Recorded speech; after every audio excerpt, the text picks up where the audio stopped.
그러니까 진시황이 과연 학교 갈 나이쯤, 글을 읽을 때쯤 되는, 그러니까 3살부터 얘기합시다. 3살 이후에 22살 때까지 약 20년, 딱 횟수로 20년이잖아요. 20년 동안 정치 전면으로 나서기까지 진시황은 뭐하고 살았을까? 뭐하고 살았을까? 이거죠. 요즘 같으면은 다 이제 여부리가 어릴 때 돌봐줬으니까 그냥 게임기 하나 던져주고 게임이나 하고 놀아라 그렇게 했겠죠. 그죠? 근데 그 당시 그런 게 아니잖아요. 저는 여기서 주목한 게 뭐냐, 그러면 책을 읽었을 것이다 라는 겁니다. 그 당시에는 책 구하기가 굉장히 어려웠습니다. 고가예요. 주간이나 목간을 구해와야 되니까. 근데 누가 구해줄 수 있죠? 여부리. 여부리 돈 많은 부자 아닙니까? 그 여부리가 충분히, 그리고 여부리 입장에서도 그렇게 해서 공부를 시키는 게 낫죠. 그죠? 그리고 아버지가 임금이 되고 여부리가 오래 살게 되면 그 아들까지, 진시황까지 임금이 됐을 경우를 생각한다면 여부리는 정말로 사후부장까지 다 된 사람이었어요. 예를 들면 진시황의 아버지인 자초가 오랫동안 임금 자리를 유지했으면 같이 늙어서 같이 죽고 아주 거창하게 장례 치르고 여부리 죽었을 겁니다. 그잖아요. 그죠? 그런데 일찍 죽는 바람에 변수가 생겼죠. 저는 진시황이 어린 나이부터 여부리의 지원을 받아가지고 책을 많이 읽었을 거라고 추정을 합니다. 왜 그러냐?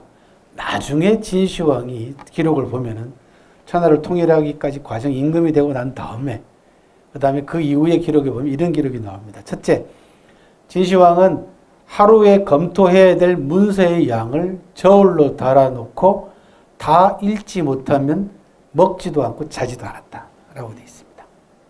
그러니까 옛날에는 종이로 된 책이 아니니까 이 양이 어느 정도인지 모르죠. 그죠? 그러니까 저울로 다는 수밖에 없어요. 주간이나 목간 무게로 달아서 읽었다는 얘기죠. 두 번째, 한비자의 문장을 읽고 진시황이 보인 반응입니다. 한비자는 굉장히 어려운 문장입니다. 잘 아시는 법가사상의, 집대성한 법가사상의 대가죠. 한비자의 글을 읽고는 진시황이 이렇게 얘기를 합니다. 한숨을 내쉬면서 내가 이 사람을 한 번이라도 만났으면 죽어도 여한이었겠다 라고 얘기합니다. 그러니까 누군가의 글을 읽고 그 사람을 만나고 싶다라고 얘기하는 것은 보통 독서 갖고는 나올 수 없는 겁니다. 그죠? 그래서 20년 요 기간 동안 진시황이 가장 많이 했던 것은 책 읽기, 첫 번째. 두 번째, 그런 다양한 독서를 통해서 진시황이 뭘 했을까? 시뮬레이션. 내가 만약에 권력을 잡고 나면 어떻게 할 것인가? 나라를 어떻게 다스릴 것이고, 그죠? 그 다음에 제도와 문물을 어떻게 할 것이고, 라는 시뮬레이션. 제왕학을 스스로 책을 통해서 학습한 사람입니다. 그건 나중에 진시황이 취한 다양한 정책들을 통해서 우리가 확인할 수 있습니다. 첫 번째 뭐예요? 통일정책. 그죠? 통일정책. 그 다음에 이 제국을 원활하게 통치하기 위해서 진시황이 길닦인. 이게 저는 젊은 날 진시황이 다 자기의 시뮬레이션 속에 들어와 있던 플레이다 아니에요. 계획 가운데 하나로 추정을 합니다. 세 번째, 진시황이 이런 제왕학을 스스로 학습하는 과정에서 시뮬레이션을 통해서 나온 가장 중요한 것 중에 하나가 행정제도입니다. 중국의 행정제도에서 2000년 넘는 세월 동안 중국이 진시황이 만들어 놓은 행정제도를 답습을 하잖아요. 그게 뭐냐? 군현제도라는 겁니다.